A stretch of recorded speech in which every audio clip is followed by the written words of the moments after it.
Okay, well, welcome. Nearly past, so perhaps we should start. I'm not quite sure what the format of these masterclasses is, so you're going to have to help me, and we'll probably make it up as we go along. I suspect that not everybody here has been to a masterclass either. But what I think will be best is I'm going to throw up a few slides. I've got more slides than we have time for this evening.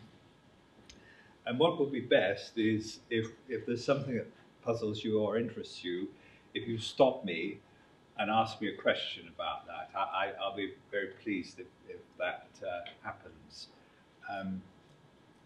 It will mean that we won't get through all the material, but we won't anyway, but that's not an issue, I think, because further reading is always a good idea.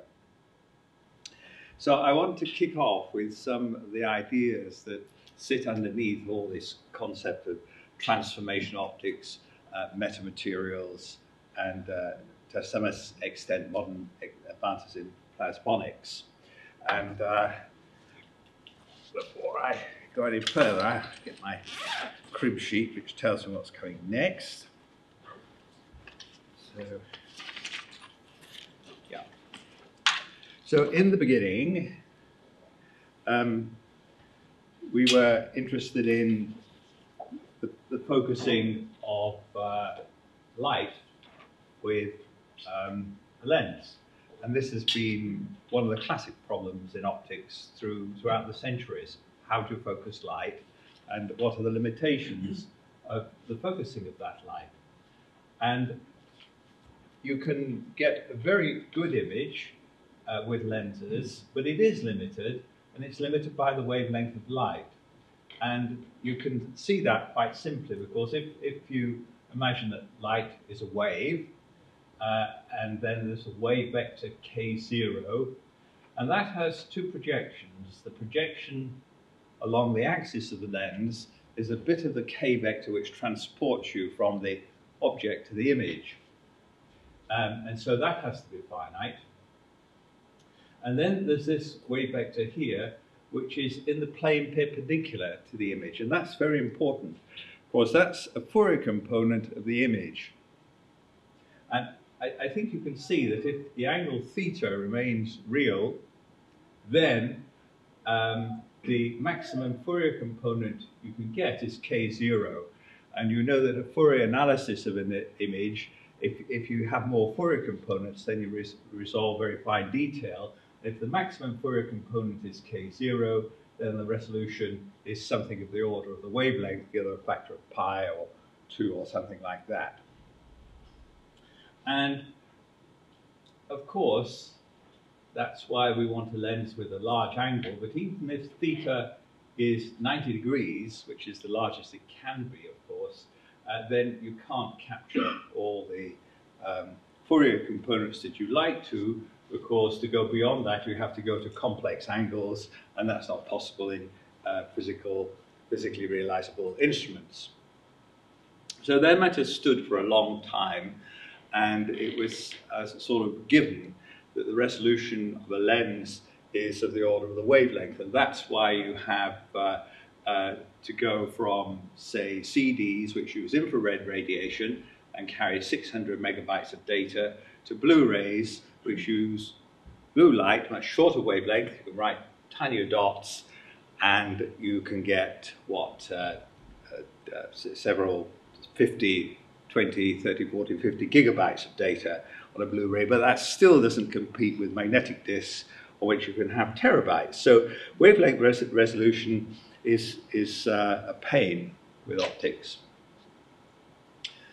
Now, the other strand of the story is Victor Veselago, who was the first person, in my book anyway, to take the concept of negative refraction seriously. Other people had talked about it, but they hadn't really looked at it very seriously.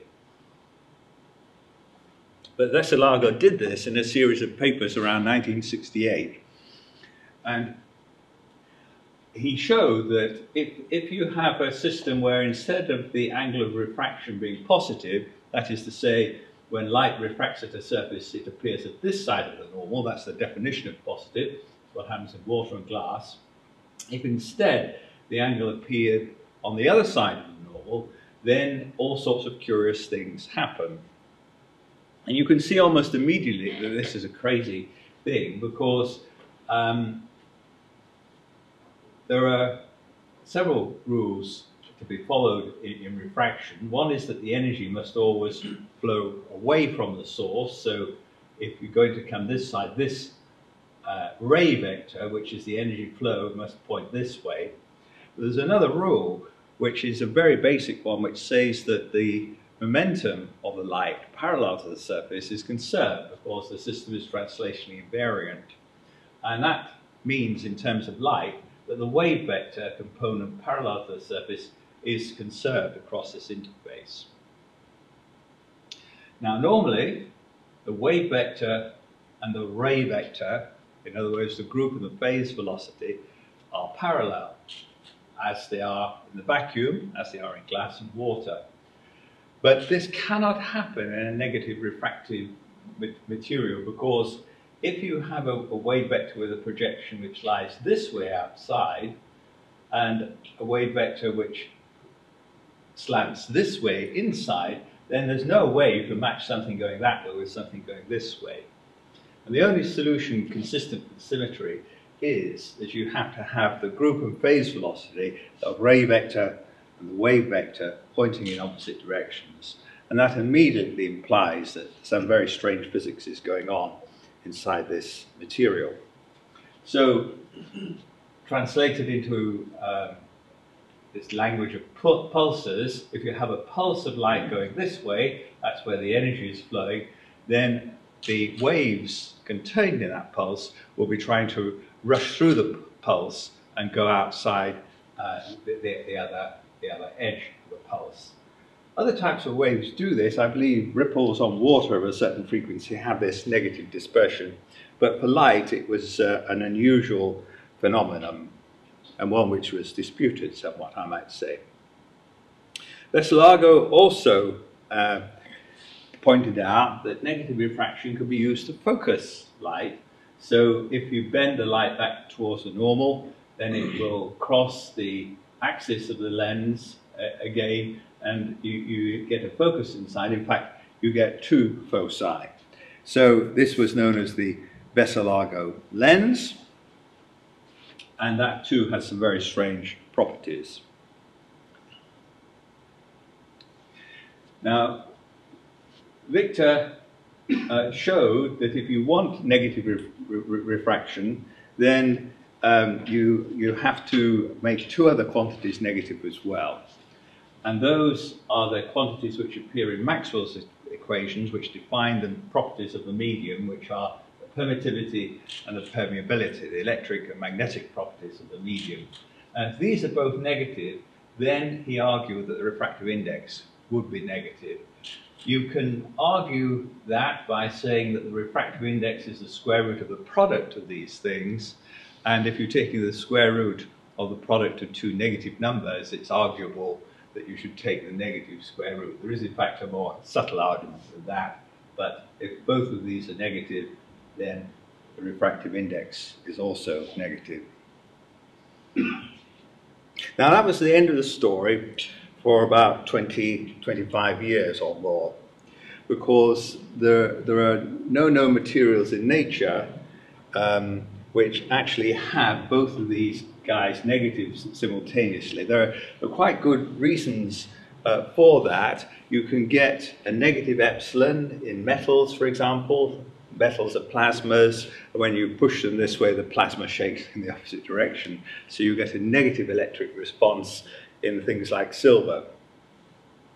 There are materials with negative magnetic response. They are spin systems in which the electron spin resonates, and on one side of the resonant frequency, the spin points in the same direction as the magnetic field applied. At a different frequency, it points in the opposite direction. But the difference between them is that the forces involved in a plasma are very strong, so you have very high frequencies, optical frequencies. Spin forces, magnetic forces, are much weaker, and therefore the magnetic resonances come at much lower frequencies. And so these two never meet up in nature. negative magnetism and negative electricity.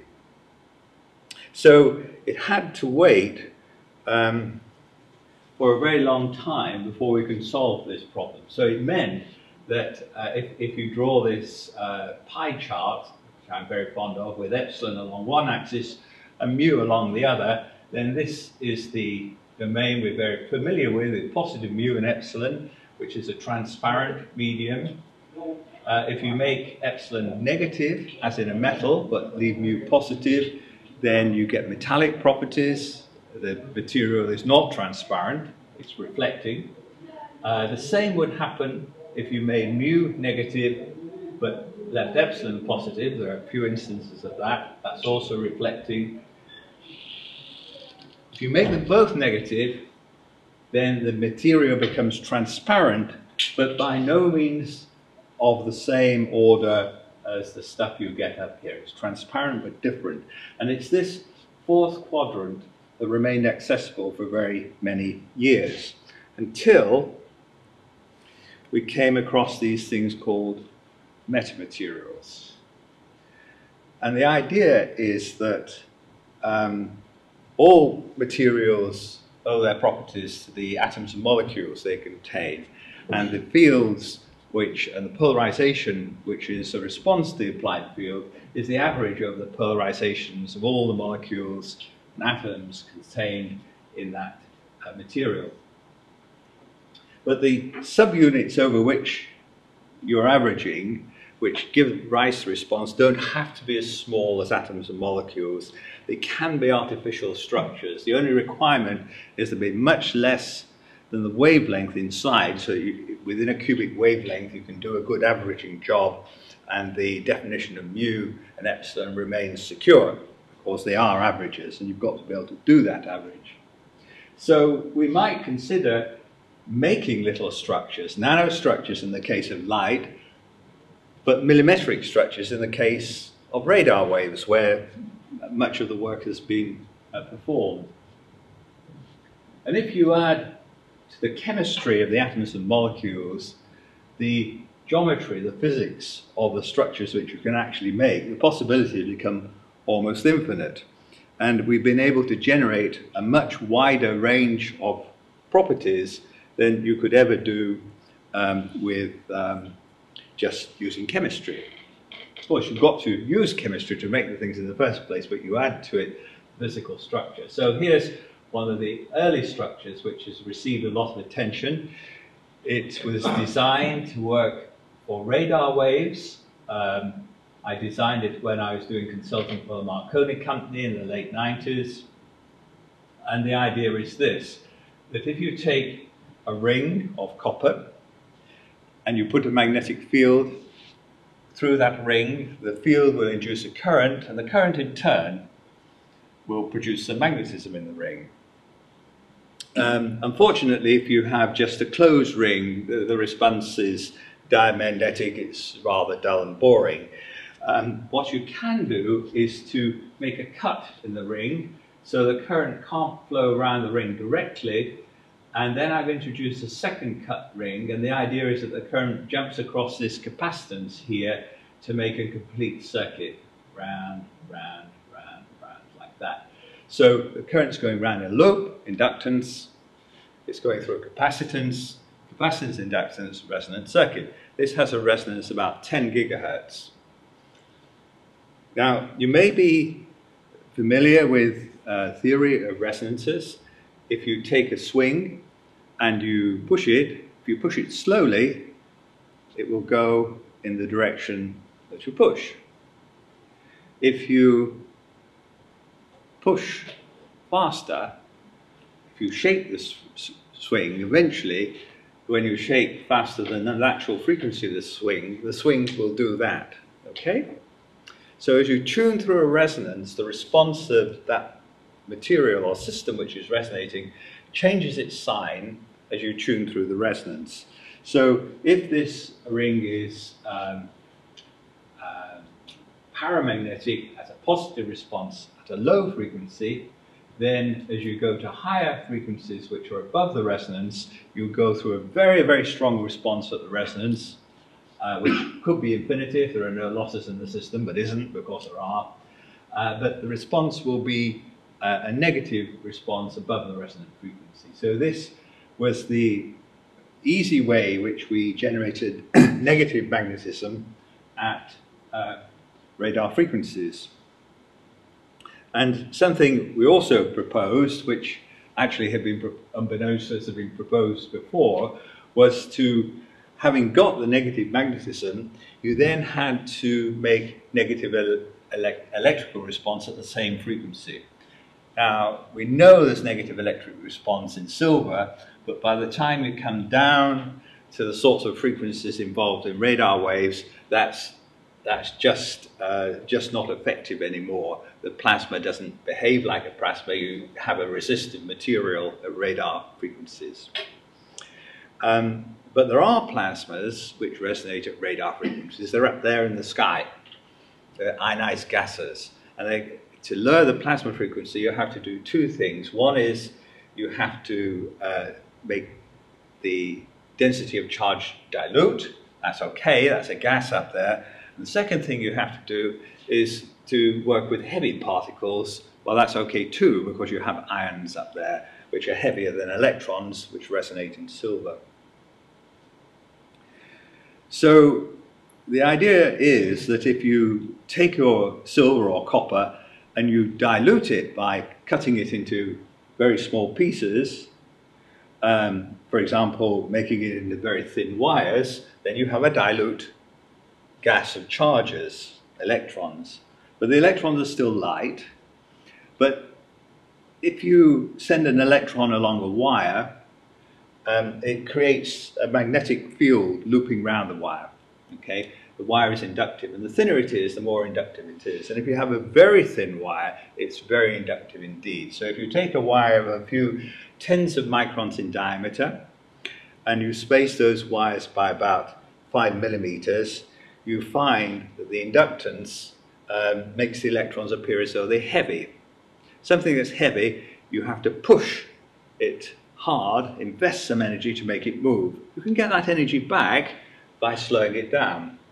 And an inductance has exactly the same effect. If you want to send a current through an inductor, you've got to push with a voltage, but you can get the energy back when the current stops. It will give you a voltage in the opposite direction. And so inductance for an electron is exactly like mass. And an electron in a very thin wire behaves as though it's a nitrogen atom. It's about 10,000 times heavier than it is if left to its own devices. So here's a structure which David Smith made at UCSD. I'm a mere theorist. I don't do experiments, I'm afraid, I have to confess. And he's got the split rings, but he's also got a wire here. So the rings give you negative magnetism, and the wires give you negative electricity. And because you have this geometric flexibility, you can now tune the two resonances to come at more or less the same frequency to give you negative refraction with them both negative. And that was the first structure to show negative refraction. Here's a computer simulation of what happens. You send in, David's sending into his computer two waves with slightly different frequencies, so you can see the modulation, and then you get the refraction effect of the surface, which is clearly negative. Now, I won't show you David's data because it actually caused a storm. So controversial was it that people had actually seen negative refraction. And the American military, who were funding David at the time, got extremely nervous, and they commissioned a super-duper experiment at the Phantom Works in Boeing. So here are two microwave lenses. You can get the order of the scale of this, where this is an optical bench. And the sample is placed here. And there are two samples. One is a metamaterial with this negative refracting property as described. And this is a spoof sample, which is just made of Teflon and should show positive refraction. And what this saw was this. Here is the angle of refraction, positive to the right, negative to the left. And the Teflon results are shown in red, all positive angles. and the metamaterial results are shown in blue, and clearly, without any dispute, show negative angles. So that convinced people that negative refraction did exist, and you could make it with metamaterials. And so on to the next part of the story, which I introduced my talk with. So, by the way, I'm rambling on, contrary to what I suggested. Do you have any questions about what I've said so far? Would you like to ask anything? Yes, please. In the simulations you showed for the these simulations here. It seems like the wavelength is changing, or what? Yes, that's because the refractive index inside is very, very high. So instead of if you slow down a wave, the wave fronts come closer together, and so do the interference fronts. And that's why you see that very fine mesh inside.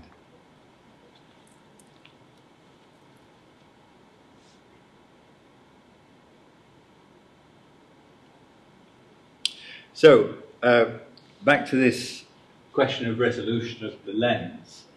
I've explained to you why a conventional lens doesn't resolve perfectly. It's because if you try to make the Fourier component of the image very large in the attempt to get good resolution, by making sine theta large, cos theta becomes small, and so you no longer transport information along the axis of the lens. In fact, there is a lot of information in an object which is illuminated with light. Light is shining on this table, and if I looked with a scanning near-field optical microscope, which can see very tiny things, I could scan very close to the atoms, and I could see electrical activity right down to the atomic level there. But there are actually two classes of activity. There's that activity which can escape from the surface, where Kz is real, corresponding to small values of Kx and low resolution. The very, very high resolution details which describe the atoms and molecules and even the nanostructure of the surface corresponds to a very large Kx, and then Kz becomes imaginary, and the wave decays along the axis instead of propagating. And that's why it's called the near field, because it never gets away from the object. If you want to recreate the near field, you've got to put some sort of amplifier here to amplify this weak wave and recreate it here. And that's why it was thought to be an impossible task to seize hold of this near field, to amplify it exactly the right amount, and recreate an image with it. But let's look at this lens that Veselago produced more closely.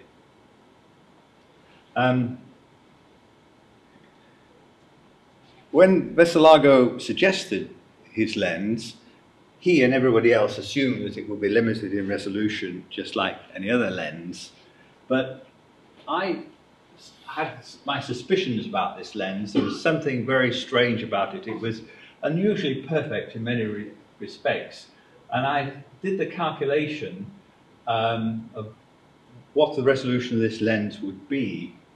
And if you meet the condition of a refractive index of exactly -1, the opposite of the refractive index of air, then it turns out that this lens has unlimited resolution. And so what it's doing is, in fact, what it must be doing is grabbing this light and somehow amplifying it. How the devil it does that it was a mystery for a few moments, until I drew on my expertise in plasma physics, and I'll tell you that story in a moment. So, yes? You said that n equals -1 must be met exactly, and what about absorption? Right, you've caught me out there. Both epsilon and mu and n must all be -1. Of course, if epsilon and mu are -1, then the refractive index must be -1 as well. This is a talk I gave to people who really weren't all fair with epsilon and mu, but all of you are, so I should really have written epsilon and mu both -1. Yes. Well spotted.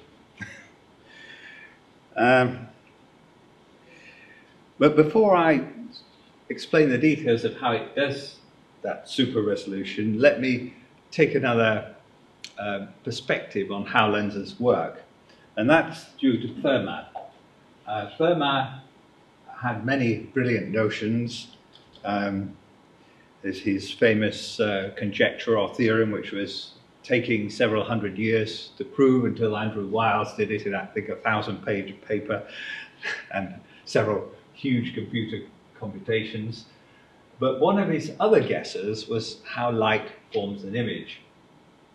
And Fermat's principle is that if you want to know the path which light takes between an object and an image, then you calculate the length of that path, recognizing that if the path moves through a dielectric material, the path in optical terms is longer by the refractive index. That's a postulate of Fermat. He had no reason for saying that, he just postulated that that was so. And if that is the case, then all these paths through the lens are in fact the minimum path that you could find, taking account of the fact that this is longer than it looks to your eye because it's through some refracting material. And that was Fermat's condition for a focus. Now I want you to apply that law to a negative refracting lens, and I've chosen a lens with a refractive index of -1, so these angles are equal here. And then this length will be d1. This geometric length is d1, but it doesn't count as d1 because you're in a medium that refracts with a refractive index of -1. So the total length from here to here is d1 minus d1 is 0. And similarly, the length here, similar triangles, adds up to 0. It isn't a minimum, it's just 0. So as far as Fermat is concerned, the object is the image. You've got something like negative optical space in there. And that was a fantastic guess, because if you take Maxwell's equations and you use that mathematical tool to calculate something called the transfer matrix, which actually, given the fields in one plane, tells you what the fields are in planes further down the line and describes everything within the classical theory of optics, then what the transfer matrix tells you is that the transfer matrix is unity between here and here.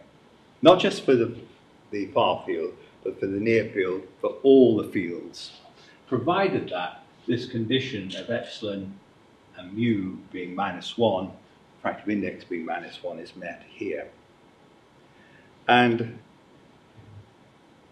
that theorem can be generalized so that if you take two media and you construct, suppose you have an arbitrary medium here and light goes on a wiggly path through that medium, and then you can take a medium here such that it's the negative mirror. So if you have plus epsilon plus mu here, at the mirror point you construct minus epsilon minus mu. And if you make that construction, this half of the system will exactly cancel everything that happens here. Not just for these rays, but for all the fields, electric and magnetic as well. It's as if this negative space, this is like optical antimatter. It's as if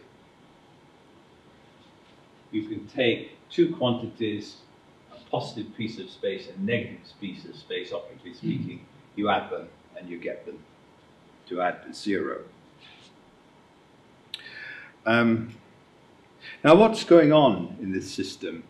It turns out that if you have a medium whose surface is an interface between a positive epsilon mu and a negative epsilon mu, there are actually resonances on that surface. And those of you who know about Albert Pullman's work, for example, know the things called surface plasmons, which are resonances on the surface, and they exist at a very specific frequency.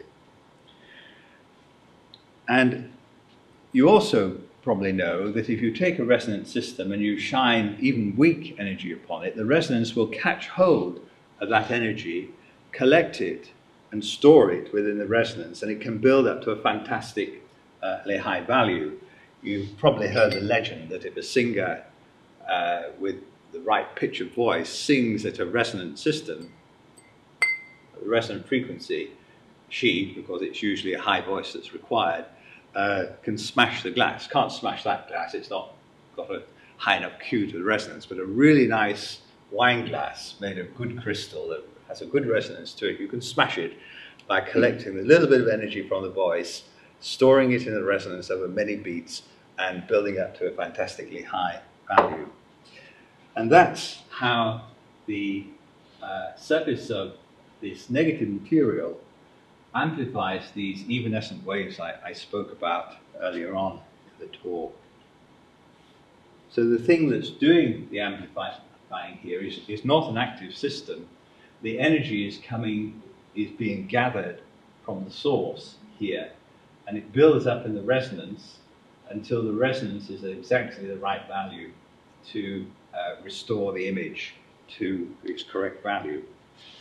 Now, the really remarkable thing is, yes, you can say, yes, well, I can understand that there are resonance at surfaces, you can excite them, that's all very well, but why is it that you excite them to exactly the right value that amplifies them just the right amount? Because they all need amplifying, each Fourier component needs amplifying to a different degree, and that's the really remarkable thing that came out of my calculation in the year 2000, that these materials do resonate to just the right degree. Well, that caused something of a fuss at the time, and I was persona non grata in several quarters for a few months whilst all the shouting went on, but it was eventually resolved in a series of experiments. But just before I go to tell you about those experiments, I want to show you an amusing little... Every time you look at this negative refraction thing, you think, ah, yes, I've understood it, it's all trivial, really. And then you say, oh, I've not really understood it. There's something surprising about it, that it knows more physics than I do, as it were. It keeps telling me things. And one of the things it told me, via David Smith, whose puzzle this was, is just how subtle these resonances are. So let me explain the system. So remember the theorem. The theorem said that if you have two blocks of matter, one which is the negative mirror image of the other, then they should cancel one another out, okay? Now, we've got that here. So +1 + 1, -1 -1.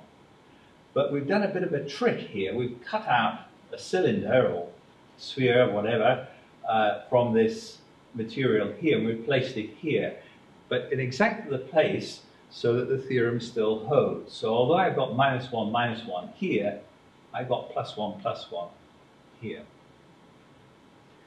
And so, although it's no problem understanding how this ray gets through the system, you might have a little difficulty in if I told you that the theorem requires that this second ray should also pass through unobstructed. If you believe the laws of refraction, you will tell me that this is nonsense, because this second ray strikes this cylinder, is refracted negatively, negative angle here, and negatively, is in fact rejected.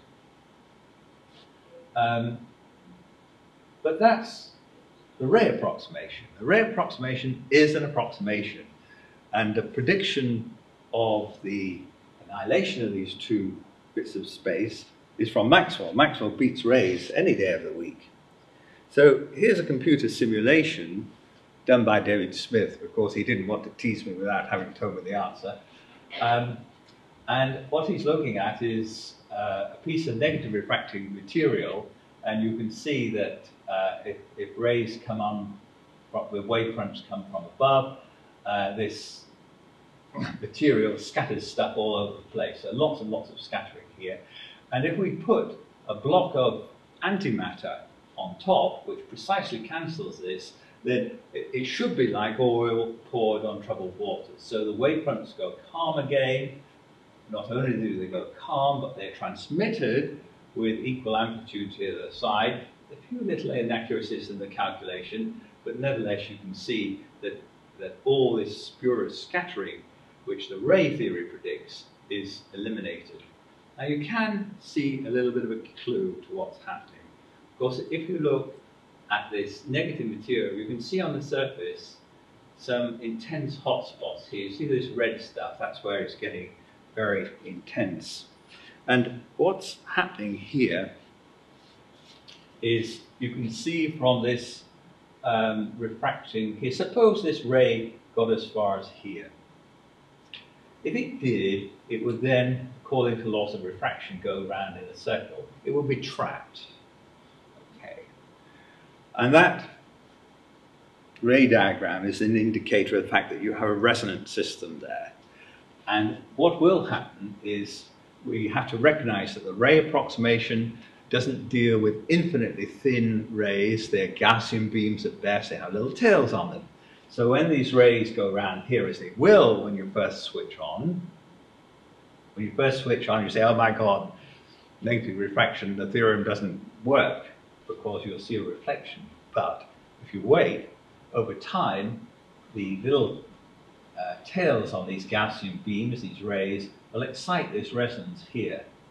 And that intensity will build up over time, and eventually it will have enough amplitude in it that it too can start feeding its own beams. And it will feed this beam here, which is the one you want, but it will also feed with a negative phase some intensity in the back reflected direction. And if you wait long enough, then this reflection, like the Cheshire cat, will, like the smile on the Cheshire cat, will disappear until only the smile remains, which is the triumph of negative refraction, of course. So you can see that these are very subtle systems. Once you get beyond the safety of the ray approximation, then our intuitive understanding of optics falls down. There's been many quarrel about negative refraction based on that, and I'll give you a few more examples. But before I do that, I want to show that there are experiments showing that you do get sub-wavelength resolution. The first of them used a very time-honored sort of circuit waveguide theory, and it was done by George Eleftheriades in Toronto. This is an ordinary sort of waveguide or transmission line in which the wires are inductive. Imagine two parallel wires, they have inductance and there's capacitance between the wires, and you get a dispersion relationship which looks like this. All very conventional, that's what an ordinary transmission line does. But if you make a funny sort of inverted transmission line in which the wires have capacitance in them and between the wires there are inductors, then this curve becomes inverted. I remind you that the signature of negative refraction is that the waves go in one direction and the energy flows in the opposite direction. In other words, the group and phase velocities must have opposite sign.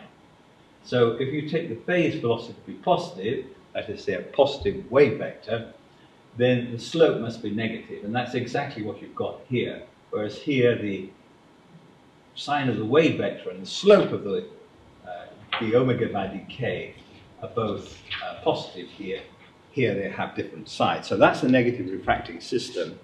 And you can do two-dimensional versions of it like this by, if a wave is propagating, electric fields propagating along here, then you can see that there's capacitance between these plates. And if that capacitance is small enough, then that dominates the reactance in the plane. And if you connect these little squares to the ground plane with very thin wires, that's inductive, and that can dominate if that inductance is small enough, it can dominate, it can short circuit the capacitance which naturally exists between these. And so you can get a two-dimensional version which has a spinning propagation law like this. And then you have a negative refracting system, and when all's said and done, you can propagate a wave through this system. And what George is doing is resolving his source in the image plane, and this is what the diffraction limit would give, and the image beats the diffraction limit. Not by very much, but it does. So that was the first test, but since then there have been more convincing tests at optical frequencies. Now, in my original paper, I proposed something called the poor man's superlens. What do I mean by that? If you go to very sub-wavelength details in the electromagnetic field, much less than the wavelength, then electricity and magnetism ceases to talk to one another. Electricity only talks to magnetism on a scale of the wavelength. So if you have light propagating, you start with an electric field, let's say, and then you have to go a quarter wavelength before that field starts to show a substantial magnetic component to it. So only on the scale of wavelengths do electric fields convert into magnetic fields. So if you have a source which is only electrically active, and most things have a mu of 1, so there is no magnetic activity in this wood, for example. If you shine light on this wood, the polarization is purely electric. And so on a very fine length scale, the field is all electric. What you're trying to see is an electric signal, not a magnetic one. And if all your apparatus is also very sub-wavelength, so you're trying to focus on a length scale which is much smaller than the wavelength, then that electric field never turns into a magnetic field. And what I'm getting around to saying is that if there's never a magnetic field present, then it doesn't matter a damn what the value of mu is, because there's nothing on which it can act. So if you have a system where epsilon is -1 and mu is +1, you're in business on a scale less than the wavelength.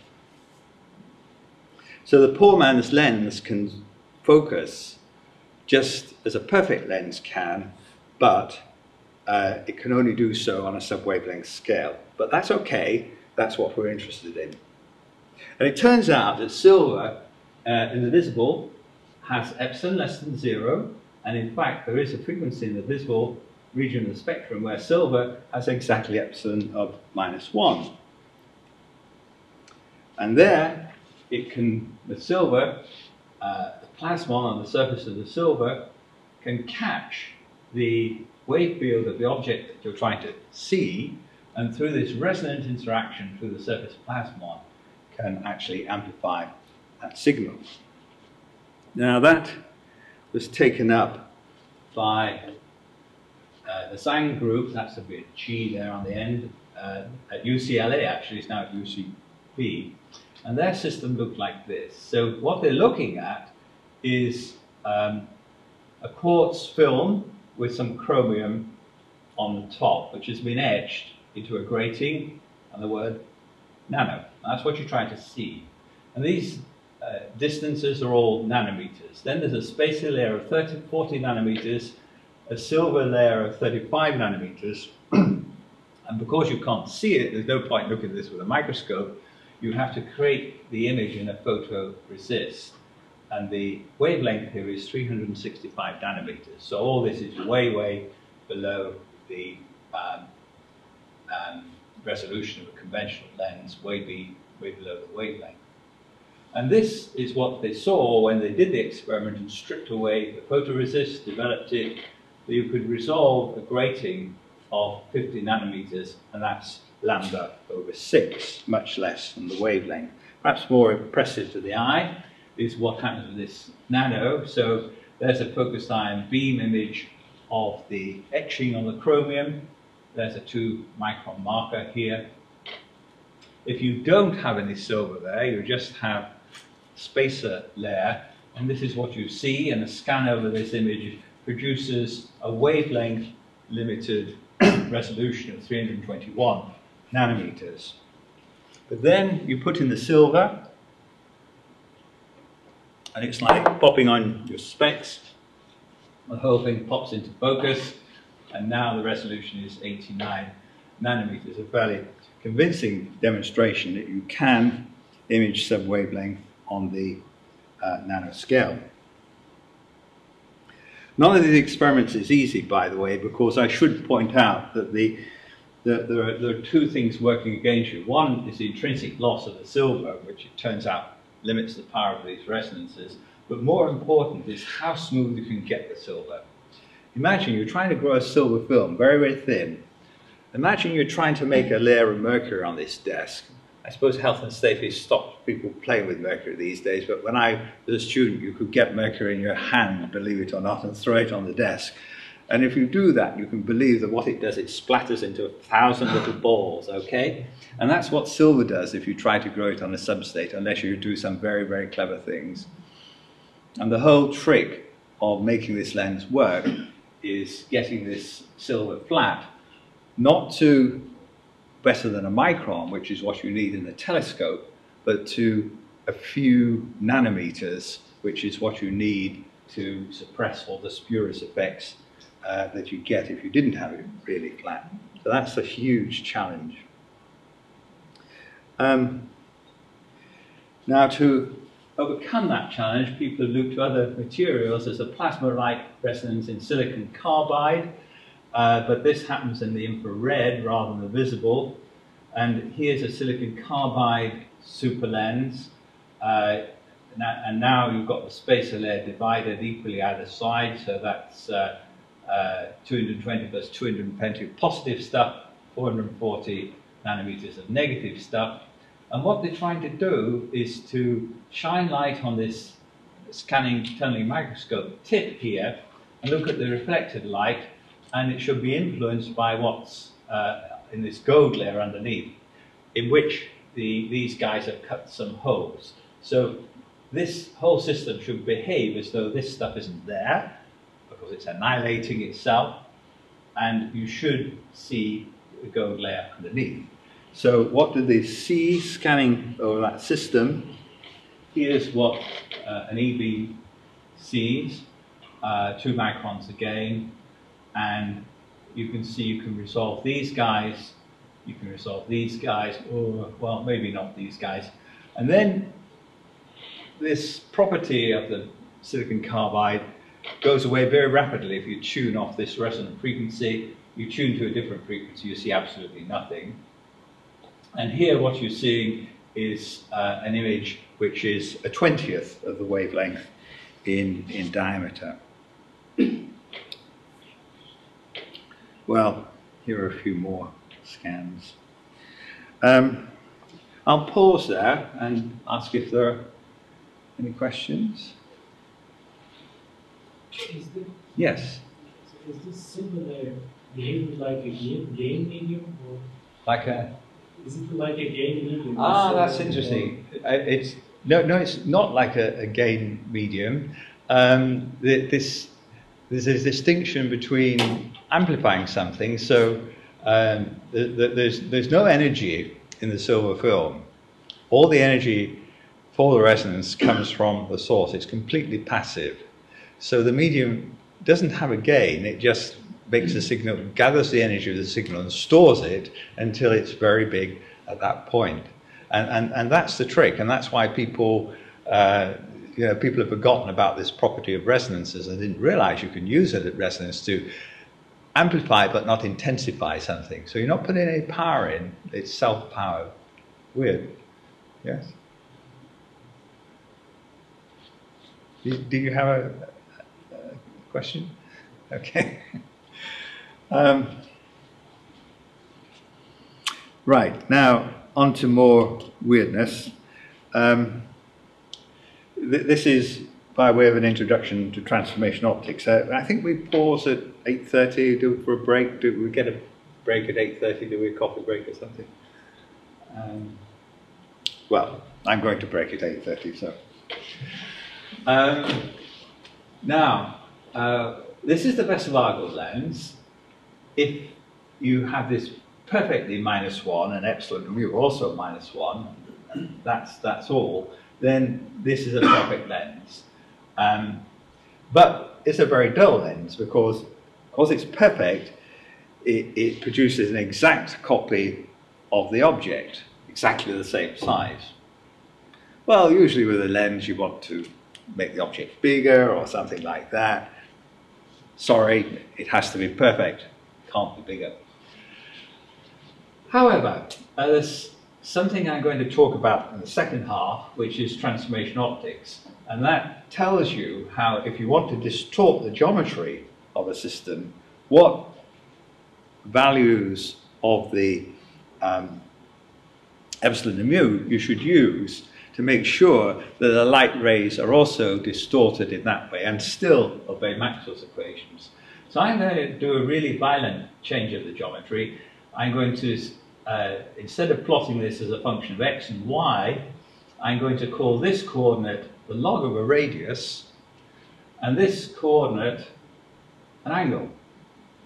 So this system is invariant in angle, but as a function of the radius, if this is a log of a radius, then infinity goes to infinity, that's fine. Minus infinity goes to the origin, right?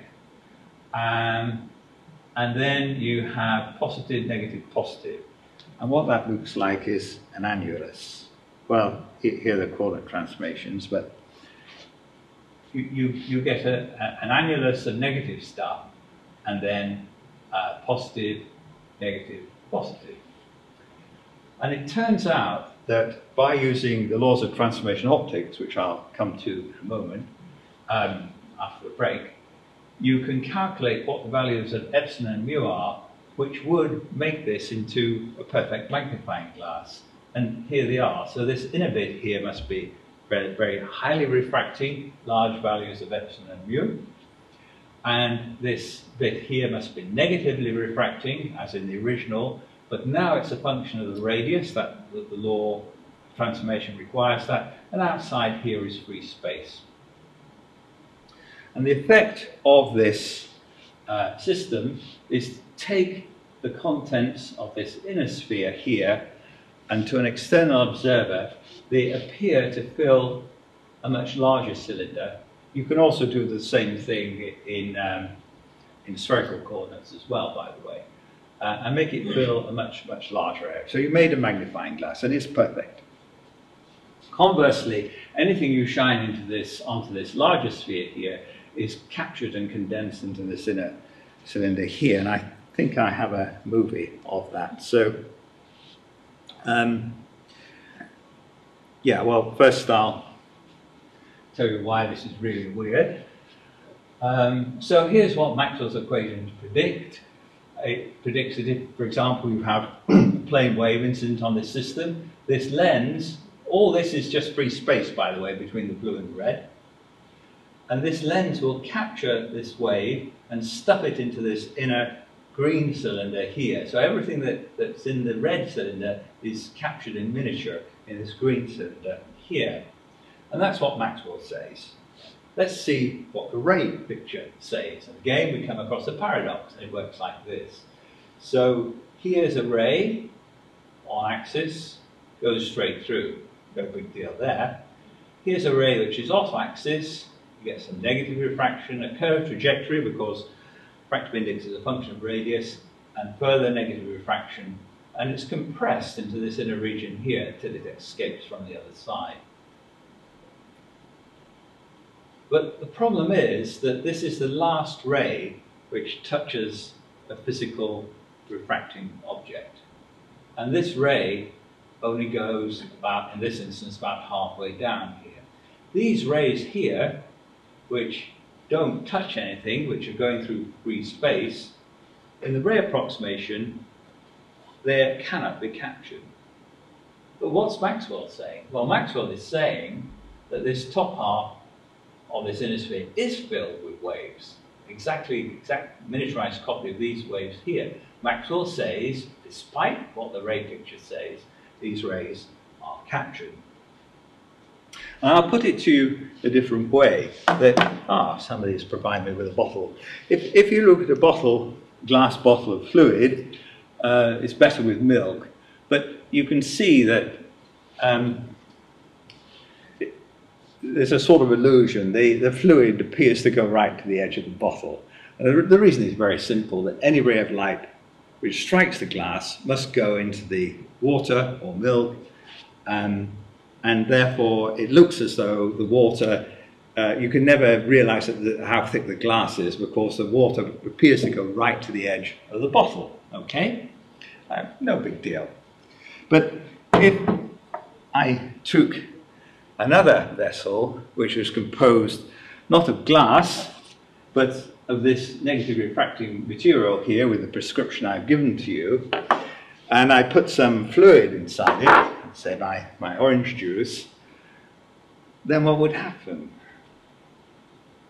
The orange juice would appear to be out here, okay? Even though the rays of light which are illuminating the orange juice, the rays themselves wouldn't appear to be hitting the orange juice. So I call that a super milk bottle, a super orange bottle. And you can understand that in the following way, that again, suppose that the rays had managed by some means to get inside this inner sphere here, and you trace their trajectory, they would form these closed loops here. And those are resonant states. These are trapped states of photons. And I remind you that these rays are not infinitely thin. They are, best you can do in Maxwell's equations is Gaussian beams. They have tails on them. And these tails will tickle these resonances here and capture the energy from them and eventually fill them. So when you first switch on, only the middle section of this fills with light. And gradually as you wait, the resonances capture energy and they too fill up here, as they must do. Of course, this is what Maxwell predicts.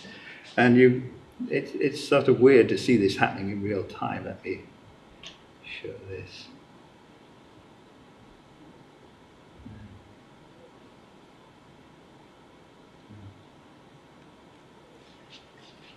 So here you see the rays coming in from the left, and this sort of optical turbine captures the rays.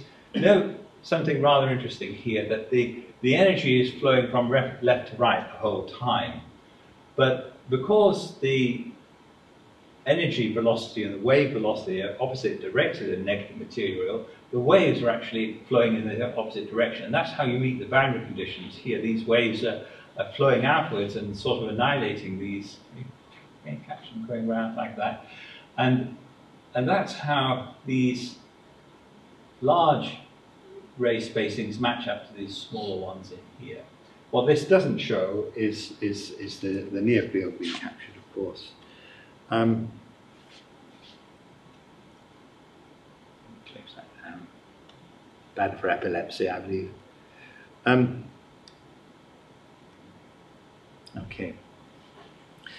Now, if that prediction of the resonance is correct, if you introduce some loss into the system, so instead of having a perfect n equals -1 system, you had something that absorbed a little bit of light, the prediction is that, of course, loss is death to a resonance.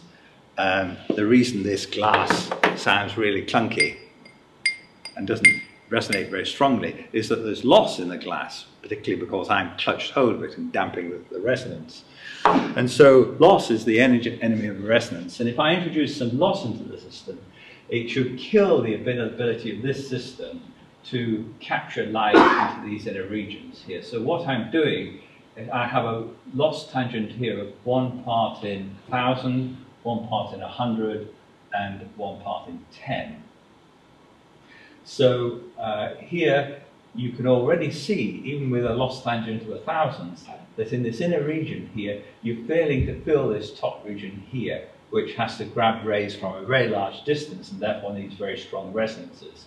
And as you increase the loss, you increasingly are confined to the region which would be filled in the ray approximation anyway, because the resonances are less and less effective.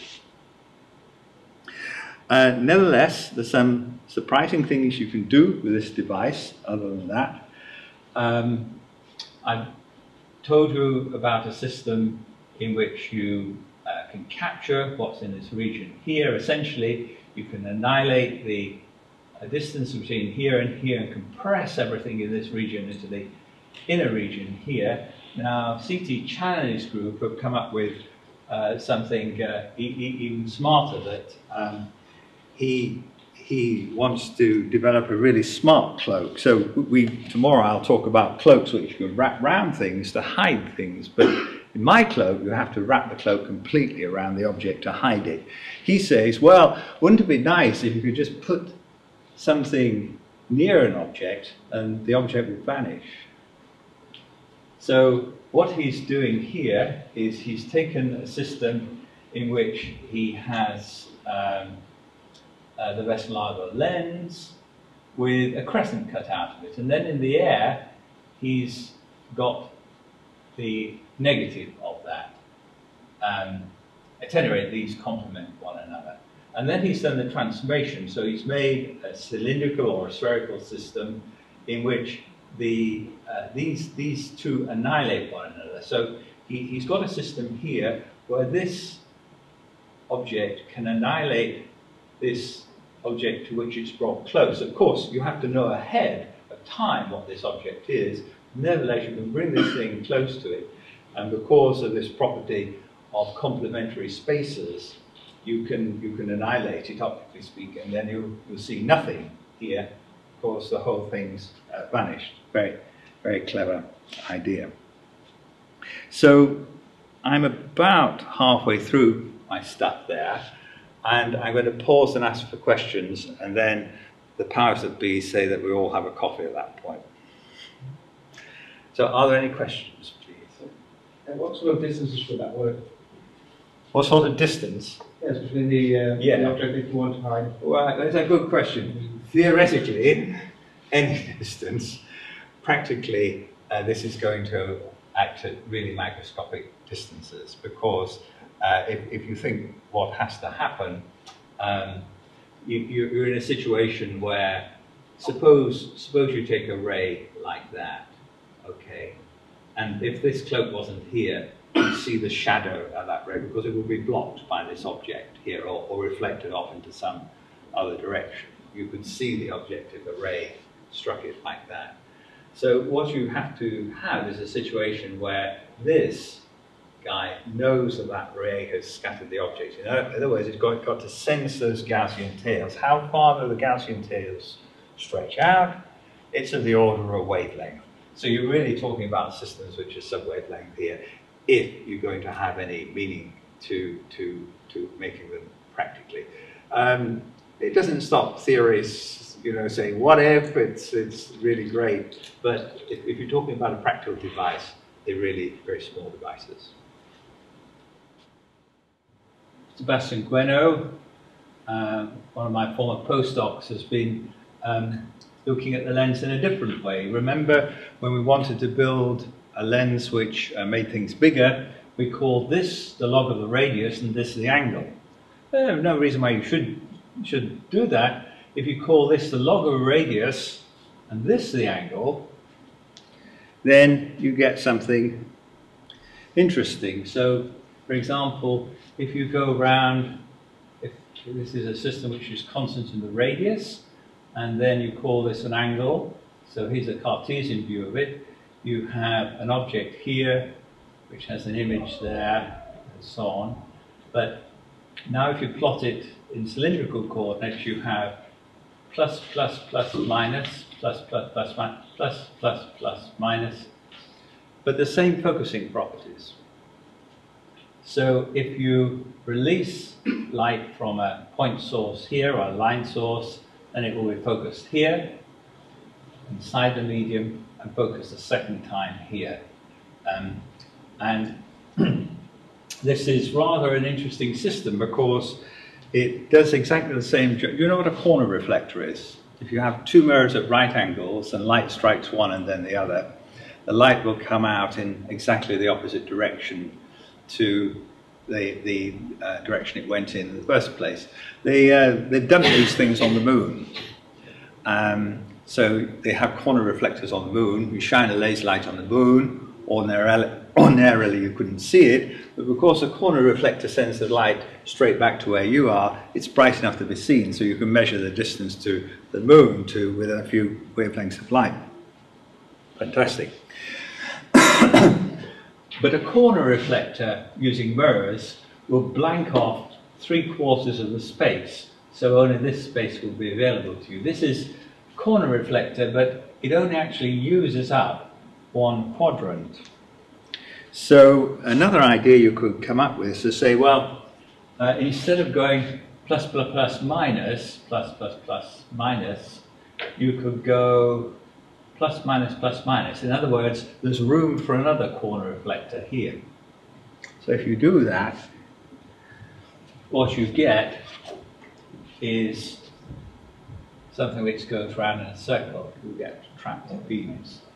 And if you look at it with another pair of glasses, you can see if I draw a mirror plane here, this is a cell complementary system. So plus, minus, minus, plus. This is a system which optically doesn't exist. So light can never escape from it, okay? So this is, well, wherever you inject light, it's captured into these resonant states here. And that's been suggested as a basis for an optical resonator, so you can make something which is almost good negative refractor from a photonic crystal, and this is from Sailing He's group, from Sailing Hu, I think actually is the way he says it, from Hangzhou, and he's actually got 3 negative segments here, but it does the same job. It traps the light in this resonant system here, and here's the resonant pattern in terms of the wave picture. It has a very high Q. Why would you want to do this? Well, most resonators are closed system. If you want to trap light or particles, you put them in a box. The trouble with that is a box isn't very accessible to something you might want to sense. So you might want a resonator that enhances, captures light and makes it sensitive to an adsorbed molecule. Here, this is a very open system, so the molecular agents you want to sense can have very good access to this system. So that's the picture in terms of the Cartesian system.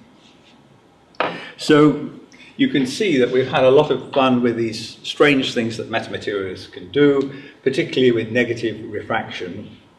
And a lot of the interest in these systems is focused on these sub-wavelength details. And I've thrown at you 2 or 3 paradoxes, and the basis of these paradoxes has been that in the last analysis it's this mysterious entity, the near field, the sub-wavelength part of the fields, that is actually creating the paradox. You remember the glass where you could see milk, where no rays struck the glass or the milk, but you could still see milk out here. And it was all explained in terms of sub-wavelength phenomena that were not in the ray picture. In other words, if we're going to go into the new optics, we're going to have to find a replacement for the ray approximation, which has served us so well over the centuries in designing lenses and optical systems, and that's what I want to talk about next.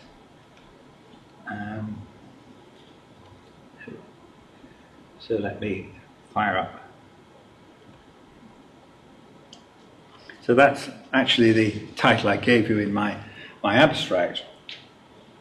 What we want to do is to find a way of designing systems that goes beyond the ray approximation, but the whole power of the ray approximation, the reason it captures people's imagination, is that you can think very physically of these lines going through space that are the rays, and what you want to do is to bend and shape these lines. You can think of it in a very geometrical way.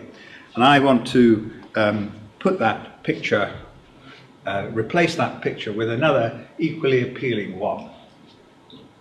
So many years ago, Andrew Ward and I realized something which we realized for the first time ourselves, but other people had realized before, that if you write Maxwell's equations in any coordinate system, then they still look like Maxwell's equations, and all you have to do is to change the values of epsilon and mu in those equations. And there was a fairly simple formula for the values of epsilon and mu in terms of the first derivatives of the coordinate system, this coordinate transformation. The reason we did that hadn't anything to do with the control of sub-wavelength light, and it was only later that we realized that it could influence that problem. What we were trying to do, we'd written some computer codes in Cartesian coordinates, and somebody came to us and said, well, we want you to calculate for an optical fiber. An optical fiber isn't square, it's cylindrical, and so you get a lot of things very stupidly wrong if you try to calculate an optical fiber in a Cartesian coordinate system.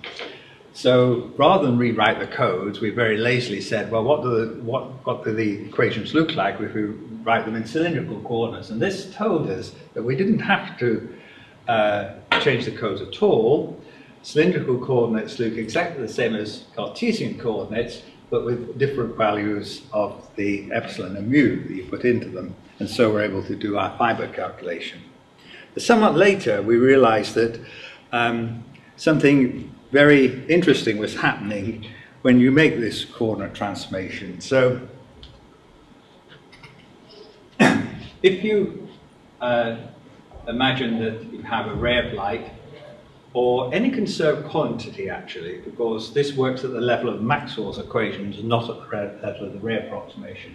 So this might be a ray of light, think a pointing vector, for example, or it might be an electric field line, or a magnetic line of force, all conserved quantities. And then you make a coordinate transformation which amounts to a distortion of a coordinate system. And then Maxwell's equations change their form, and so you ask the question, how does this field line, or this ray of light, or what have you, how does that move in the transformed Maxwell's equations? And the answer is that it behaves as though it's nailed to the coordinate system. So you have a very physical way of rearranging fields if you think in terms of these coordinate transformations. So you lay down a mesh, and instead of actually pulling on the lines themselves, moving them about, you imagine that you pull on this rubber sheet in which they're embedded, and as you distort the sheet, you distort the coordinate system, and you distort the way the rays and the field lines move in exactly the same way. Except that now this is an exact theory, and it applies at the level of Maxwell's equation, which have a complete classical description of electromagnetic fields. So we thought of how we could really shake people and say, hey, we've done something we thought really surprising, really useful, and we thought the most surprising thing we could do with that. And I'll talk about that tomorrow, but I will just mention it on this occasion.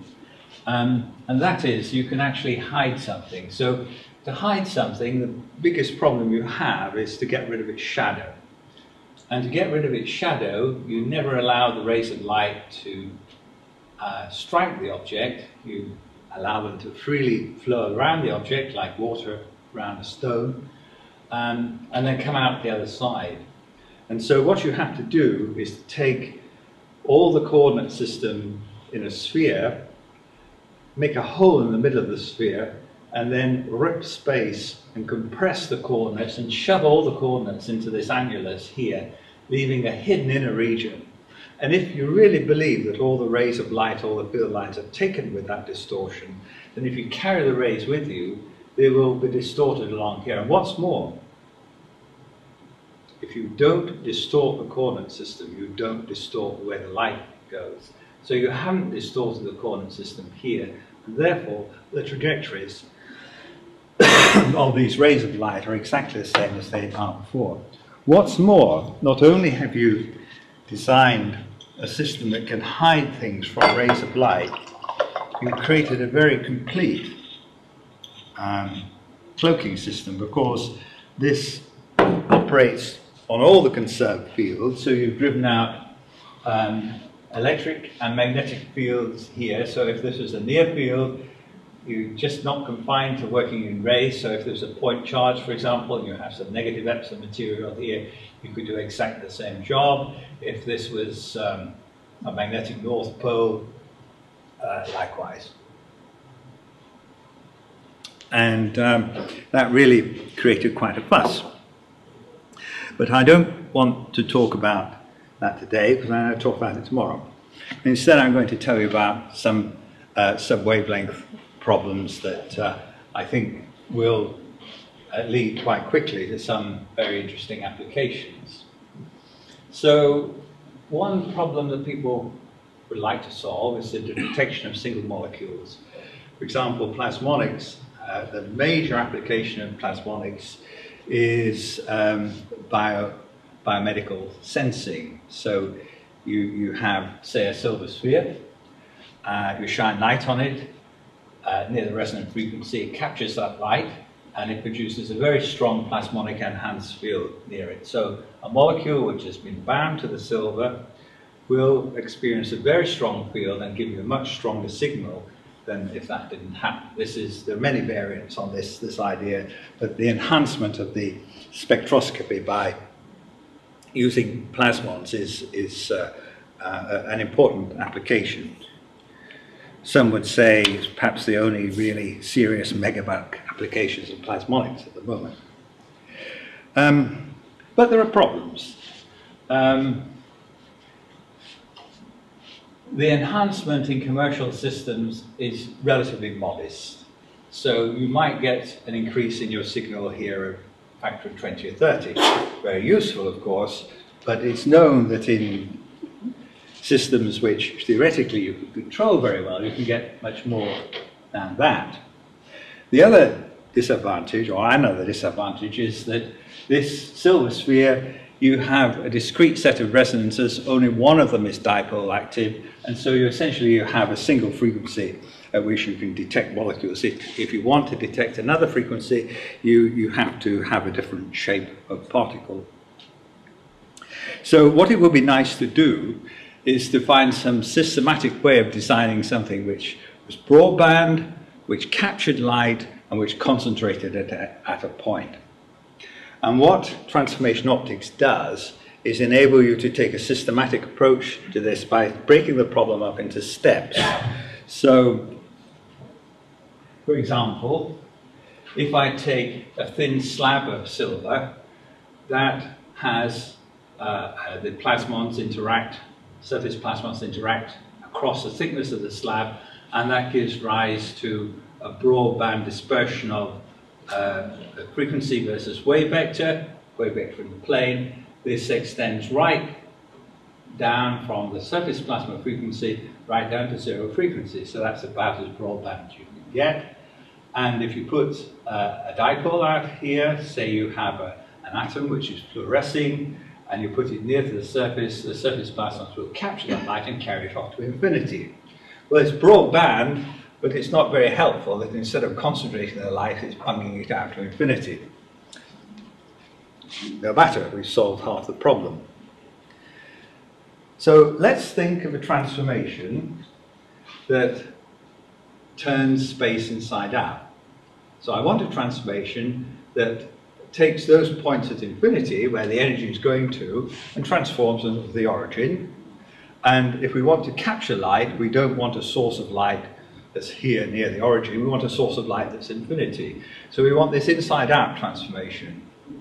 And there is one in two-dimensional systems. You're all familiar with the theory of complex numbers, I guess. So if I write z is x plus iy, and I can make a formal transformation to a new coordinate system C prime, which is a function of z.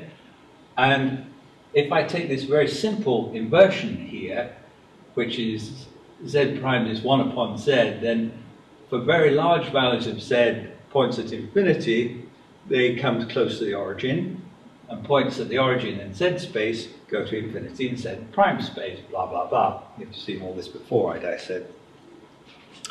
But if you then apply that to some simple systems, some interesting things transpire. So for example, if I take a slab of silver, which is semi-infinite, and then I do this inversion, it turns out that planes transform to cylinders, and points at infinity go to points at the origin, and points which are close to the origin go to points which are far from the origin, and the result is you get a cylinder. And the spectrum of that cylinder is mathematically exactly the same as the spectrum of a flat surface, at least in the near field approximation. So if you've ever wondered why the spectrum of a cylinder is the same as a flat surface, this is why. So you've now turned an infinite system into a finite system, but it's still narrow band. So if we now take our slab, and, oh, sorry, there's one more thing I should tell you about. What happens to this dipole here? So here I've got the system I told you about to start with. I've got a fluorescing molecule, which is dipole active. That's creating a surface excitation. If I do an inversion about the center of the dipole, something interesting happens here as well, because if you think of a dipole, two very, very large charges very close together, okay? All of a dipole. If I invert about the center of that dipole, I get two very large charges again. They don't change, it turns out, but now they're very far apart. So in this transformed system, I have two charges very far apart, and they, of course, create a uniform electric field. There's another way of creating them. You don't have to have two charges very far apart. You could have an incident plane wave, and the electric component of that would have exactly the same effect. So we're now looking at a system which is a cylinder illuminated by a plane wave, and that's exactly the same physics as a dipole exciting a flat sheet of silver.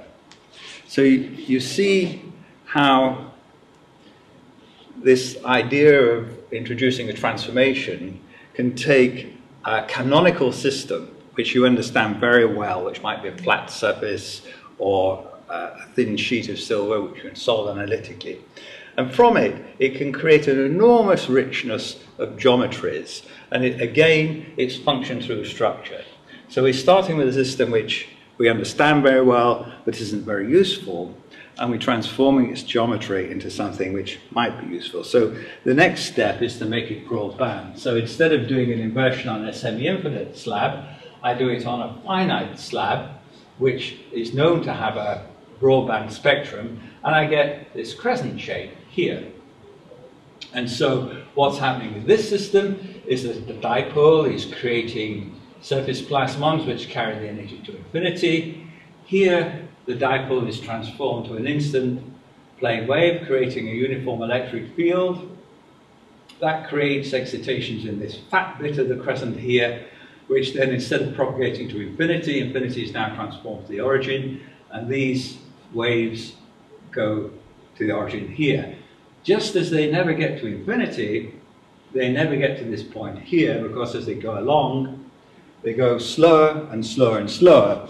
And you can actually see their wavelength getting shorter. What I've not had space to draw is that because the energy flow is constant, there's a pile-up of energy. And so there's a huge increase in the density of energy near that point. I'll show you that in a moment. I just want to show you another structure here. If you turn that structure inside out and have two semi-infinite sheets of silver, let's say, with a dipole in between, then that goes to two kissing cylinders like this. But again, exactly the same mathematics, which you can solve analytically. If you use that analytic solution to calculate the fields here, you can see that as the fields go around, their energy concentration increases and would become infinity if it weren't for losses in the cylinders at this singular point here in the crescent case and in the touching cylinder. case here. Perhaps more instructive is to look at this plot of the electric field versus angle. So out here you have very small fields in this fat bit here, and as you come round in angle to 180 degrees, you begin to see these very great enhancements. The height of these peaks is proportional to the wavelength, because you're actually compressing the energy into a much smaller volume because the wave's going slower and slower. And if the system were without loss, this would increase to an infinite density of energy. What stops it doing that? Well, as the energy is traveling slower and slower, it becomes more and more susceptible to loss. And so losses in the silver will eventually beat this concentration effect, and there's a collapse of the whole effect here. But nevertheless, the electric field density can become more than 1,000 times stronger in the ideal geometry case. And this is real silver with some loss in it. Just to show you the effect of the loss, if you double the loss, which is measured by Johnson and Christie, you can see you can more than halve the strength of that effect, and the collapse comes in earlier. So this is 1,000 times in field strength. That's 1,000,000 times increase in energy. That's a lot better than you do with a single cylinder or sphere of silver. Now, what else can you do with that? Yes. So, the exact analytic solution you can get for cylinders, very small cylinders, and I've shown you some data for that, but it turns out that if you're willing to make a few approximations and recognize that all the activity takes place in this kissing region here where the things get very close, then you can in fact do calculation here which is analytical, and you get an even stronger effect in the case of cylinders. Now, I should have mentioned that Antonio Fernandez Dominguez this is a big collaboration that we're all working on. These enhancement effects, Stefan and Meyer and myself are the senior people in it, but we have a whole set of postdocs and students working on it as well. So here's what happens for two spheres if you come to this kissing point here as measured by angle round from the opposite direction. So here where the light's being harvested, you get really rather weak field strength, and again the field is very, very concentrated. Why should it be more for spheres? Well, if you think of cylinders, the intensity of light is being just squashed in one dimension, but the sphere is curved in two directions, so you're actually squashing the light in two directions at the same time. You're squashing it to a point rather than to a line, and so the singularity is even stronger. So whereas we got an enhancement of 1,000 in the case of the cylinders, here you're getting a compression of the electric field to, these are in units of 10 to the 4th, it goes almost to just under 10 to the 5 compression, 100 times greater in the case of kissing spheres. Now there are some experiments, but the experiments are very, very difficult, and that's the reason why practical devices have been stuck with these rather low enhancement factors, because it's very difficult to get reproducibly geometries exactly as we demand like this. But people are beginning to do that, and David Smith at Duke University has collaborated with some of his bio colleagues, and what you have to do is to control this distance here. If you just let a gold sphere or a silver sphere touch a metal surface, they would instantly weld together. This is a problem in space physics, that if you have two touching metal components in space, you eventually scrape the oxide layer off, and when metal touches metal, it's like two blobs of molten solder. They just fuse together. So the ideal geometry, you have to approach it asymptotically. And what they do here is they take some god-awful molecule, MgITC, if you know that what that is, you know more than I do. But anyway, these molecules form a monolayer on the surface, and you can make one monolayer or two monolayers and know what you have there. So when you put a gold sphere down on the surface, you can put it on a 1, 2, 3, or 4 monolayer surface and know what the spacing of that gold sphere is, and then look at the enhancement of the fluorescent signals from molecules embedded in that film. And what they see is this is actually signal they look at is surface enhanced Raman scattering, and as they go down, points are at discrete spacings because of the number of layers, so you get very little enhancement until you're getting down to 4 nanometers, 2 nanometers, is their last data point, and then you're getting an enhancement which is of the order of 10 to the 4th, which is very considerable. And this is all quite similar to an effect which a guy called Ortwin Hess, who's now a professor in my department, came across in 2007. And what he devised was a very interesting waveguide, and it does illustrate something rather nice. If you take an ordinary waveguide, it has a cutoff frequency. So frequencies higher than that will travel through the waveguide, and anything lower than that, it won't fit in. The wavelength's too big to fit in the cross-section of the waveguide, and so it's reflected. And if you take a waveguide that's tapered and you send in a given frequency, eventually it will come to a waveguide that's too small for it to go into. And at that point it will be reflected. But there'll be no enhancement of the fields there. In fact, the field will be a minimum at the point where it's reflected.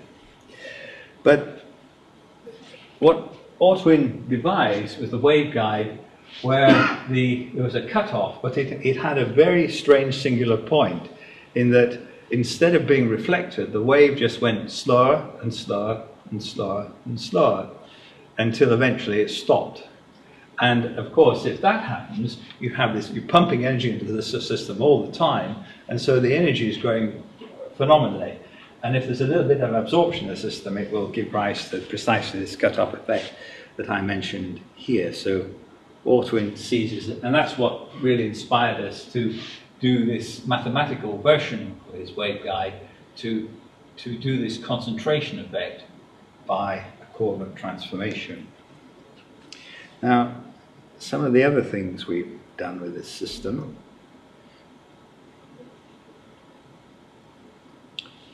So this is to show that the effect's broadband. So here you have two touching cylinders, and here, if you look at this point here, you can see that the enhancement of the electric field extends right from pretty much near the plasma frequency, surface plasma frequency, right down to almost 0. So it's very, very broadband.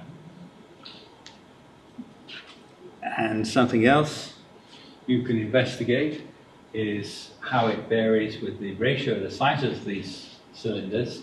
Not surprisingly, for the touching cylinders, when they're the same size, you get the maximum effect. And there's some very interesting effects with the crescent as well, to do with singularities and cutoffs and so on, which don't occur for the cylinders.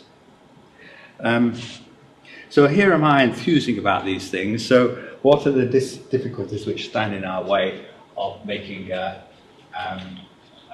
practical fist of these things? Well, here are the benefits summarized. So multi-frequency systems, so you could imagine taking this system which enhances a broadband, you could send in some light of one frequency to excite the molecules, and then the fluorescence may be at a completely different frequency, but that's okay. We're enhancing over broadband, so you can see multi-frequency systems. So you can detect a wide range of molecules, you can do multispectral analysis of molecules, and for example, if you're amplifying a weak signal, you can use a pump. So this will be very useful in looking at systems where you want to do amplification. So those are all the songs in favor of the system, but what's wrong? Well, this works in the near field approximation, so if the system's too big, all these very intense states that you're exciting will actually radiate energy, and that will be a loss to the system. Instead of accumulating in the resonance, the system will lose energy to radiation. So you've got to keep it small. There's something called non-locality, which you may have heard of, which you don't bump into in dielectric systems unless they're really small. And it's to do with the fact that if you assume that the dielectric constant is just a function of position, then when you cut a dielectric and you have a surface and you put an electric field on that surface, then there's some charge accumulates at that surface. And what most of us assume when we do a dielectric calculation is that charge is in an infinitely thin sheet. And that's what's called the local approximation, that you have epsilon, one epsilon here, another epsilon there, and a sharp discontinuity where all the charge accumulates in a thin layer. That can't happen, of course, because you can't compress any electrons into a very, very thin layer. The best you can do is to compress them into a layer as thin as the Fermi wavelength. Okay, that's very small. For silver, it's it's a fraction of a nanometer, but you begin to see its effect at the order of a nanometer. So instead of the charge being very strongly concentrated at a point or a surface, it's actually smeared out by the fact that the electron has a finite wave vector. So for example, you can calculate in electrostatics that if you have a point of a needle, the electric field at the point of that needle is infinitely strong. Okay, you've done that calculation. Well, it isn't, because what stops it being infinitely strong is that charge doesn't accumulate infinitely densely at that point. It's actually smeared out into a little blunt needle by a radius of something like the Fermi radius. And that's the non-locality of epsilon. And because we're demanding these extreme properties of surfaces which come very, very close to one another, we're going to notice that really badly. And at the moment, the chief problem is scales of nanometers, manufacturing things to nanometer precision. Of course, we can, on a scale of centimeters, we can make very perfect spheres and so on. You've all heard of this silicon sphere, which is being made to define the Avogadro number. Yes, what perfect sphere ever made. Forget it when it comes to making nanoparticles. Nanoparticles tend to be lumpy, rough. They look like a Christmas pudding when you look at an electron microscope. If you want to do these experiments, you've got to have things which are really smooth. And we're thinking of ways around that to help the experimentalists. You can maybe make very flat surfaces, making very smooth metal spheres is another issue. So nanometer scale precision needs working on. We need to do a lot better. So a lot of exciting theoretical ideas, big challenges for experimentalists, but still some ways to go before we can realize everything that's mentioned here. Let me look at a few of these things. Radiative losses. And it turns out that these, practically, if your spheres that are touching or your cylinders that are touching have a diameter less than about 200 nanometers, then the radiative damping is small enough that this theory works reasonably well. And I'll show you some calculations of that. So if you look at this black curve here, then that's the curve which our theory predicts for the cross-section versus frequency. And we've actually normalized the cross-section to the square of the diameter of the system. And in our theory, that curve stays the same. It actually scales as the square of the diameter of the system. But if you include radiative losses, then for a diameter of 20 nanometers, our theory fits very well. It's beginning to come apart at 100 nanometers, and at 200 nanometers, this is a log scale, by the way, radiative losses are really killing the resonances which give this enhanced cross-section here. And a similar story for the kissing cylinders as for the crescent, that here is our black line is our theory, scaled to the square of the diameter, and here are the radiative loss situations where you included them through a calculation, a computer calculation. Well, just a few more things I'm aiming to finish up about 9:45. If you have some questions, now's the time to come up with them. Of course, we're getting close to finishing, but let me just throw a few more ideas at you. The number of transformations you can make is pretty much infinite. I have a very smart Chinese student, Yu, and he's looking at a different system here where instead of having just one slab of silver, you have a whole array of them. And then he does a transformation in which he calls this an angle and this a radius, and then you go around in angle silver, silver, silver, dielectric or air, silver, silver, silver, air, silver, silver, silver, silver, silver, air, okay? And he's put his dipole here, and that maps to a dipole there. And then he does a further transformation, which is an inversion. If you do an inversion on this line here, the line turns itself inside out, but it's still a line. And other lines go to circles, to cylinders, if you like. So all these three systems here, this periodic system, this angular system with a wedge driven into it, and this cylinder half embedded in or partly embedded in a solid sheet, all have exactly the same spectral properties which you can calculate from this one system here. Another version of that, you can create a wedge, which of course is just the case where you have more air than silver, and then you do an inversion at a different point, and that leads to a crescent with the ends snipped off. So this isn't a crescent that actually touches like that. It's still got sharp points, but they don't meet. So you can fool about with the geometry in this way.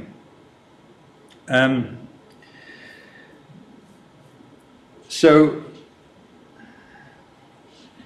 that shows you that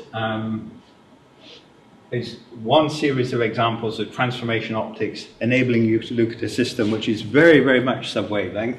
You couldn't possibly think of those plasmonic systems and the ray approximations, and yet this is a very physical way of thinking about rearranging the fields, actually seeing before you've done the calculation pretty much what the fields would look like, and so guiding you and inspiring you to make new structures. I'll just throw at you one or two more interesting notions. This is the way transformation optics thinks of the Veselago lens. It thinks of the light going forwards, backwards, and forwards. So if you think of the light moving in a plane like this, then you can imagine that you could do a transformation in which you successively squash that middle region of this plane, and then the dielectric constant, or the refractive index of this middle bit, would increase very much because the light has to have the same phase change as it crosses this middle region as it did crossing the longer bit. And then you get a very funny singularity. The thing becomes infinite refracting, but you can push a little more mathematically. And then you can fold space out, just as this paper has collapsed into itself. So now I'm waving it around so you can actually see at this point here, there are actually 3 layers of space. Okay? So I've now created 3 manifolds which the light traverses in sequence. So if you have an object here, then that object is passed once, twice, and 3 times by the light. So that's a different perspective on it. It's not the light doing things, it's the light actually seeing things 3 times. Because if you go along this trajectory, you'll actually see something 3 times. We think it's doing that, and light thinks it's doing this, and that's why it goes to these funny foci here, and it's why it does them perfectly. And I just remind you of something we ran across in the perfect magnifying glass. We're able to do a transformation. This again comes from transformation optics. We took the space between the center here and the outer space there, and then we did this compression job, okay?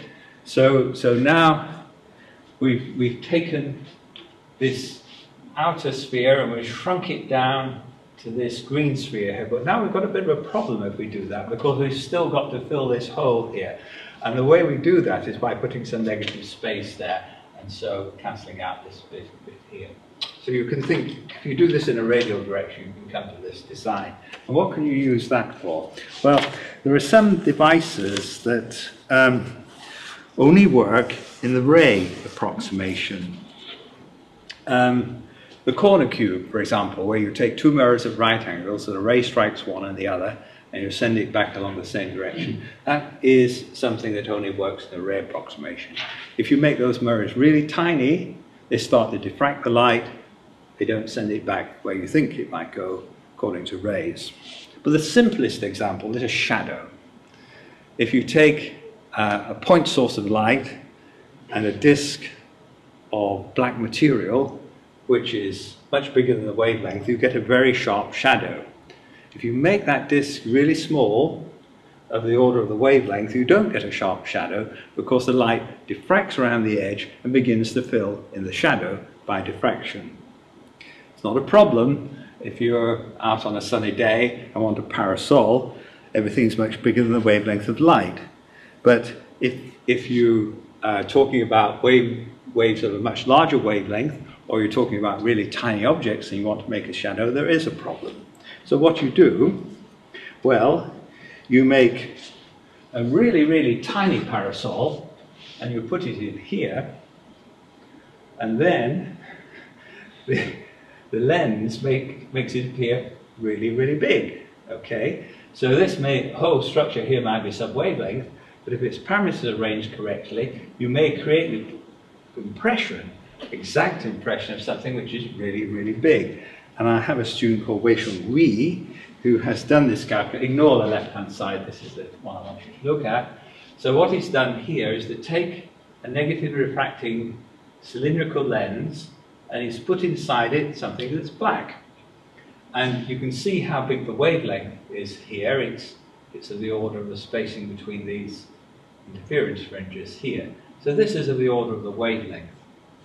And yet, it's creating a shadow which is bigger than the object itself, and more important, bigger than the lens which is creating it. So something which is really small can create a really big shadow. And all that's courtesy of transformation optics. This is a corner cube, which again is much smaller than the wavelength. I blanked out the system for you. And what it's doing is producing, from a sub-wavelength object, a beam which is refracted almost entirely in the back direction. So waves are coming in this direction here, and the corner cube is sending them back almost exactly where they came from. So I could go on, but the night is not young, and I think it's probably time I stop. But I think I've probably said enough to, I hope, convince you that transformation optics is a very powerful technique which is taking us beyond the ray approximation and is the tool of choice when you're looking at sub-wavelength optics. If you have any questions, I'd be glad to answer them. Otherwise, I'm hiring myself off to the bar when we're done. Questions? I was wondering from an experimentalist point of view. So when you started with the introduction to the transformation optics, like with the dipole close to this slab, yes. so And so then we saw that the physics is essentially the same as when I have a cylinder of silver and with an incident plane wave. Yes. But from an experimentalist point of view, I want to study either of them. So the thing is, would you advise me to like come up with them? So I start with the one that's difficult to study in the lab, and then I find a transformation that gives me something that I can actually study, do the experiment and transform my results back? Or what is the way to think about that for me? Well, it depends what the idea of your experiment is. A lot of experiments are to prove the theory, and then you manufacture both, okay, and you check them. Another more engineering approach is to design a system in a series of sequences of logical steps. So in the case of the harvesting device, what I wanted to do was to create something that was broadband. Okay, I did that, which was the layer of silver. It doesn't do a good job on harvesting, it's broadband. Okay, we'll solve that in a moment. So you then say, well, what do I then do to make this broadband system, which won't change its broadband properties? You've got the spectroscopy light. Let's now make its geometry into something which will do the job. And the job we want to do is a broadband harvester. So then I use a transformation to bring things from afar close in. Another example I gave was to take the family of devices which were periodic systems and then transform them into systems which had a rotational structure rather than a periodic structure. Those are just two examples. So what I would recommend is if you already have made a very smart device and it has a certain shape and so on, it does something really neat, then you should ask, what would happen if I made it a different shape? Could it be even more useful? And you don't have to think like just making a little bit here. Making a sheet into two touching cylinders are a really, really radical transformation, but it doesn't hurt the spectrum. So think in terms of families of devices, geometric families. Okay. Don't just make one device, make a whole family. Somebody's going to ask me a question about parametric oscillators and time reversal. Maybe they've forgotten it. Well, maybe I don't understand quite well this broadband, how it works, but I know that in plasmonics, Yes. systems are very closely coupled, let's say, to dipoles or to solar spheres, let's say. Yes. That the field is enhanced between them, but that works only on resonance. So on resonance of these particles. So how do these systems become broadband? Okay, well, there are really two questions there. How does it come broadband? That's number one. Let me turn the blackboard so that the camera can see it.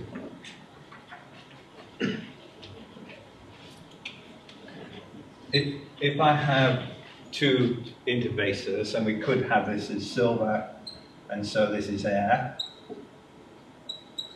then each of these surfaces can independently support plasmons. And if the silver is very thick, these charge densities of the plasmons at the surface are independent. But if this layer is not thick, the electric fields talk to one another. And the shorter the wavelength, remember with a plasmon, if it has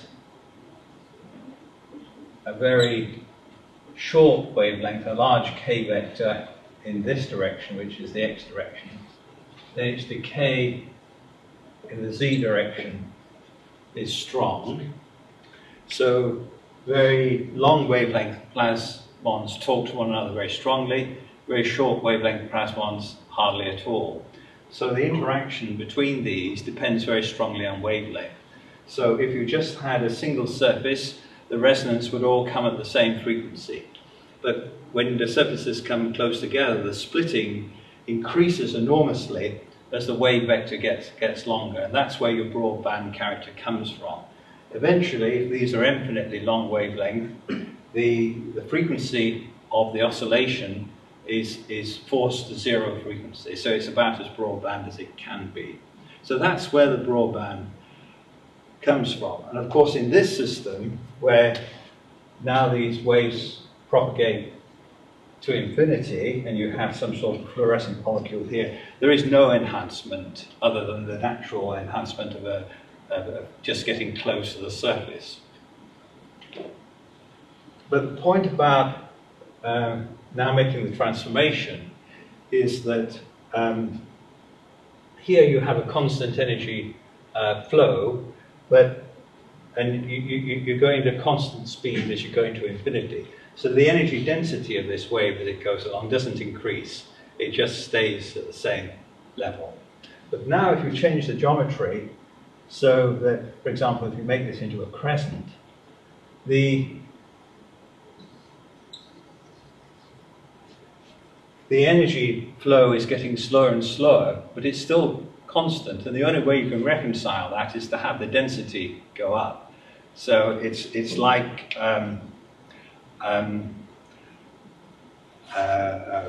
slowing a procession of cars on the motorway. If the cars go slower, the density of cars goes up. Of course, eventually they crash, which is another theory in time. It's exactly the same here. These waves are getting closer together, and the energy density goes up, and hence in fact the enhancement of the field is exactly proportional to the compression of the wavelength that you get from this transformation here. So there are two effects. There's the broadband effect, which comes from this system, and there's a compression effect, which is the effect of the transformation. But if you have two spheres that act as dipoles, then you're really the whole resonance of one frequency. If you have one sphere, then there is one cylinder, then that cylinder has one dipole resonance, and that's it. But if you bring two cylinders together, the dipole on this cylinder couples to an octopole on the next cylinder, and so on and so forth. So every mode, when two cylinders are close together, every mode has a little bit of dipole activity in it. And in fact, when they touch, the hybridization is so strong that the right way of thinking of it is not in terms of individual resonances anymore, but in terms of these waves flowing around in this manner I've shown. In fact, in work I didn't have time to show, you can actually show that limit being approached as you bring two cylinders together and the resonances all merge together, but they all couple, even the higher order modes, once the cylinders are close together because of this talking of higher modes to the dipole mode. I would have a question about the discussion we were having during the coffee break about actually actively amplifying yes. Waves in speculative reflection material. Yes. You mentioned thermometric amplification. How would that work? Well, okay. There's one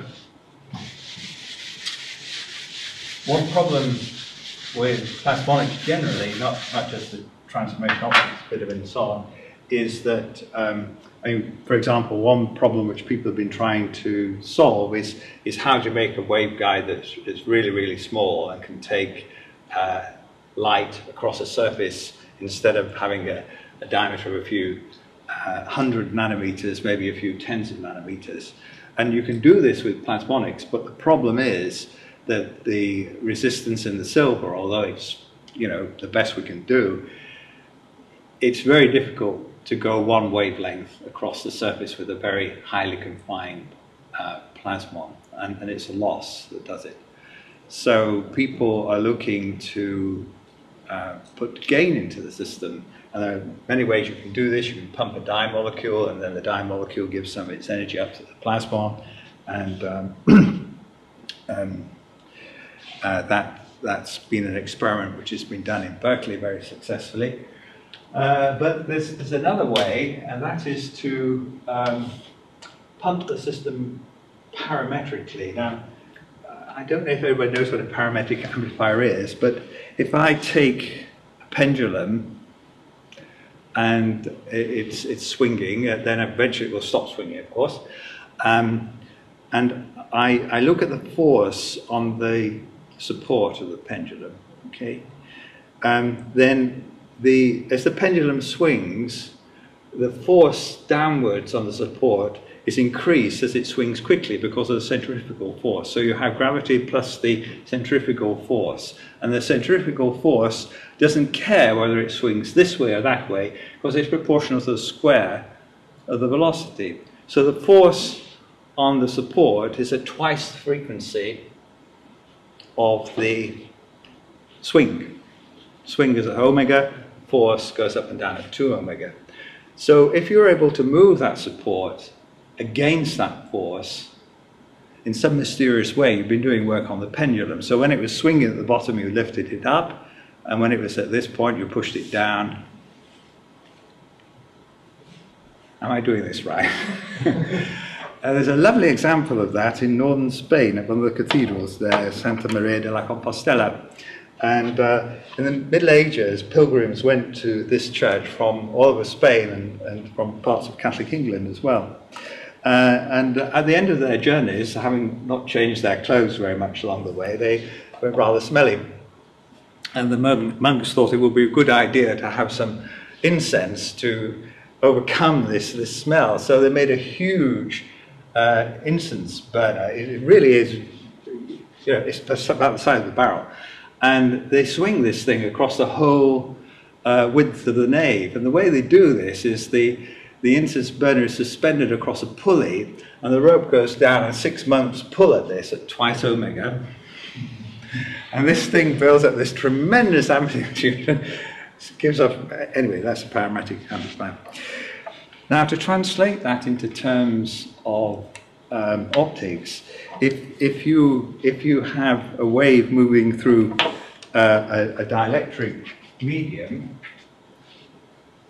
and epsilon might equal epsilon 1 plus epsilon 2 cos 2 omega t, then if the wave had the right phase relative to this, of course, if you pull on the monk's rope at the wrong phase, then you actually kill the oscillation, so the phase has to be right.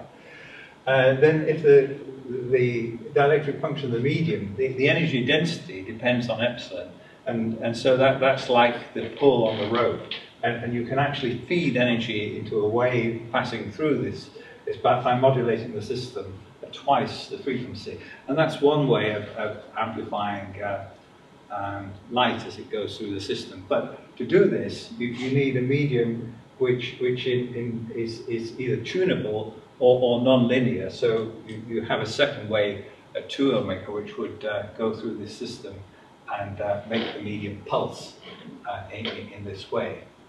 And that's the new direction in metamaterials, to look at non-linear materials in which you can do this parametric trick and other tricks as well. And what metamaterials have to contribute is that, just as I've shown you in this plasmonic system, they're able to concentrate energy at some part of the cycle in one small part of the system.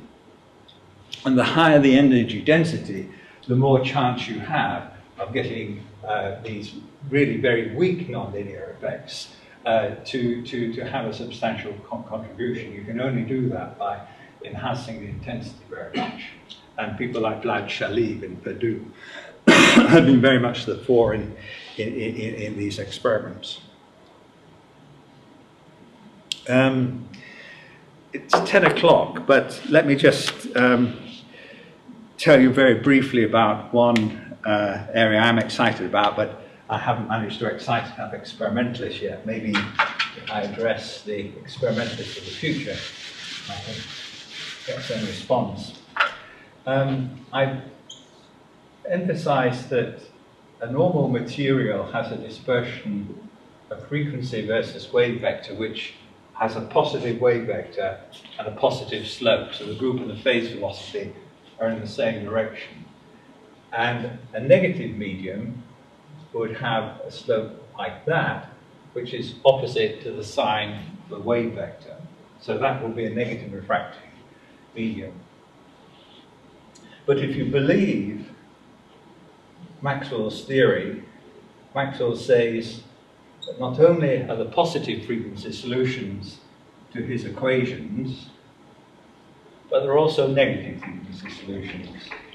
They're just as good solutions as Maxwell's equations. We normally ignore them.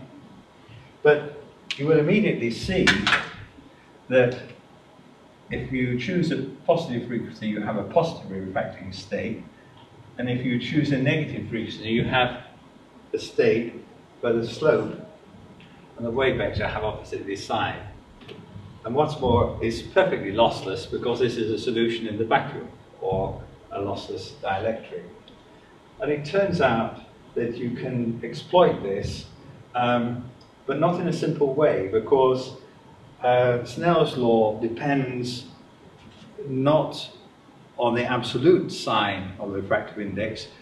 To get negative refraction, one material has to have a positive refractive index and the other a negative. If they both have a negative refractive index, then Snell's law yields a positive angle, because it's the ratio of refractive indices that determines the angle of refraction.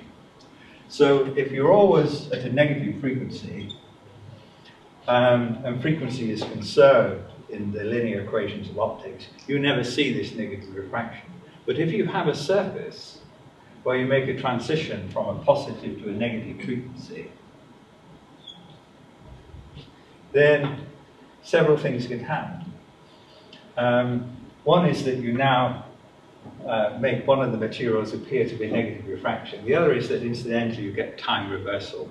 And so this transition of 2 omega, which is a parametric transition, actually creates some time reversal, and it also creates some negative refraction as well.